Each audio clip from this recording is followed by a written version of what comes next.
Himanshi and today I am going to discuss mechanism of transformation with you. तो जो transformation है वो क्या है, एक हॉरिजेंटल जीन ट्रांसफ़र का मैकेनिज्म है।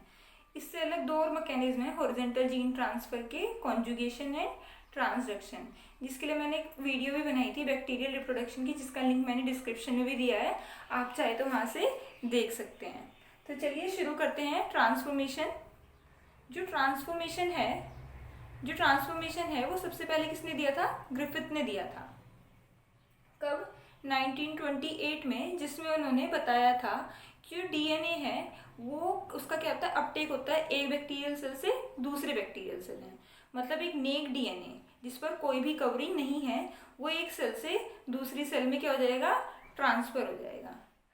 अब क्योंकि बैक्टीरिया के पास 2 टाइप के डीएनए होते हैं, एक उसका क्रोमोसोमल डीएनए और दूसरा उसका जीनोमिक डीएनए। ओके, तो जो ट्रांसफॉर्मेशन होगा वो जीनोमिक डीएनए का भी हो सकता है और हमारे प्लाज्मिड डीएनए का भी हो सकता है। तो सबसे पहले हम देखेंगे ट्रांसफॉर्मेशन ऑफ जीनोमिक डीएनए। इसको हम ये भी कह सकते हैं ट्रांसफॉर्मेशन विद डीएनए फ्रेगमेंट्स। क्यों बोलते हैं इसको ऐसा? क्योंकि डीएनए के फ्रेगमेंट्स, टुकड़े ही क्या होता है, एक बैक्टीरिया से दूसरे बैक्टीरिया में ट्रांसफर होते हैं। तो चलिए जल्दी से डिस्कस कर लेते हैं ट्रांसफॉर्मेशन। तो ट्रांसफॉर्मेशन में क्या होगा, कोई भी दूसरी सेल है, कोई भी दूसरी बैक्टीरियल सेल है, उससे क्या आएगा, डीएनए क्या हो जाएगा, बाहर आ जाएगा। ठीक है, वो फिजिकल फोर्स से भी आ सकता है या किसी भी रीजन से आ सकता है, नेचुरल फोर्सेस से भी आ सकता है। अब क्या होगा, ये डीएनए जब बाहर आ जाएगा तो ये क्या करेगा, दूसरी बैक्टीरियल सेल जिसमें क्या है, जीनोमिक डीएनए ऑलरेडी प्रेजेंट है, या उसको हम कह सकते हैं बैक्टीरियल क्रोमोसोम भी ऑलरेडी प्रेजेंट है।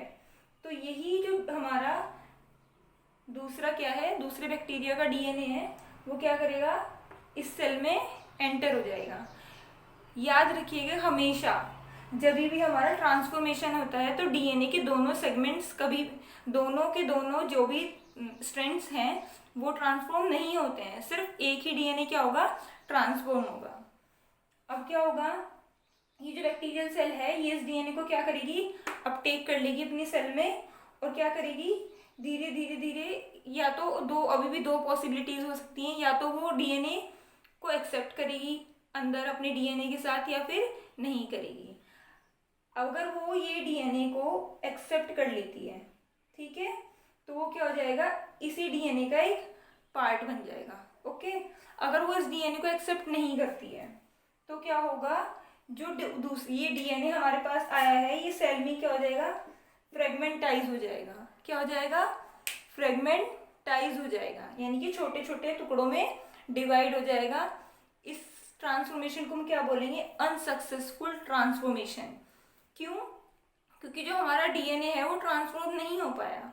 क्या बेनिफिट क्या होता है ट्रांसफॉर्मेशन का? सपोज ये जो डीएनए फ्रेगमेंट्स हमारे पास आए थे, ये कैसे थे, ये ऐसे थे कि कोई पर्टिकुलर अमीनो एसिड या कुछ भी प्रॉपर्टी प्रोवाइड करा रहे हैं बैक्टीरिया को, जैसे किसी अमीनो एसिड को सिंथेसिस ही कर सकते हैं। ठीक है, अब इस सेल ने, इस बैक्टीरियल सेल ने इस डीएनए को अपटेक किया, अपने अंदर ले लिया, इनटेक किया, तो क्या होगा, अब यही डीएनए जब इसके साथ फिक्स हो जाएगा न्यू बैक्टीरियल सेल के साथ, तो क्या होगा, ये भी वो पर्टिकुलर अमीनो एसिड सिंथेसाइज करना शुरू कर देगी। लेकिन अगर ये फ्रेगमेंटाइज हो गया है तो ये डीएनए कभी भी इसके जीनोमिक डीएनए के साथ मिल ही नहीं पाएगा। तो क्या होगा, ये डीएनए कभी ट्रांसफॉर्म नहीं होंगे और उस अमीनो एसिड को कभी भी सिंथेसाइज नहीं कर पाएगी। तो ये तो था हमारा ट्रांसफॉर्मेशन में डीएनए फ्रेगमेंट या ट्रांसफॉर्मेशन इन जीनोमिक डीएनए। अब हम एक बार बात कर लेते हैं ट्रांसफॉर्मेशन ऑफ प्लाज्मिड या ट्रांसफॉर्मेशन विद प्लाज्मिड डीएनए। तो चलिए डिस्कस करते हैं जल्दी से अपना। इसमें क्या होगा, सपोज किसी बैक्टीरियल सेल से, एक्सटर्नल बैक्टीरियल सेल से क्या आती है, प्लाज्मिड डीएनए आता है। वो प्लाज्मिड डीएनए क्या करेगा, एंटर हो जाएगा किसमें, न्यू सेल में, न्यू बैक्टीरियल सेल में।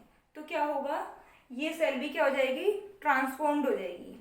इस केस में क्या होता है, प्लाज्मिड डीएनए का अपटेक होता है, और इस केस में क्या होगा, जो किसी और बैक्टीरियल सेल का जीनोमिक डीएनए थे उसके फ्रेगमेंट्स का अपटेक होगा।